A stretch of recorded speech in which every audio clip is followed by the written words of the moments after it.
uMavuso uphume emhlanganweni wangelesihlanu.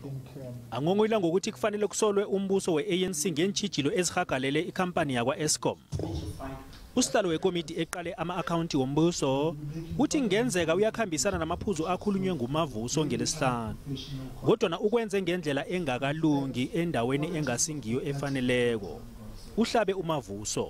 Kuyacaca ukuthi abantu ade kufanele baphendule okuyibhodi bakubone kukuhle ukuthi baphazamise ukusebenza kwekomiti basifake ezinkulumweni nasezingxoxweni ezingawona umsebenzi wekomiti.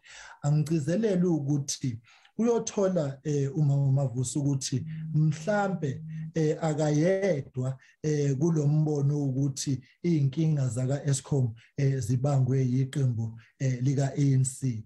Kodwa ukuthi belingayele lokho lapho noma ngimvumela mina kodwa fanele ngiphinde ngikuhloniphe ukuthi umsebenzi wekomiti ngusihlalo walo akuwona ukungena endabeni zezombusazwe ngidlafise ukusifaka ngayo ngekhanda kuzona.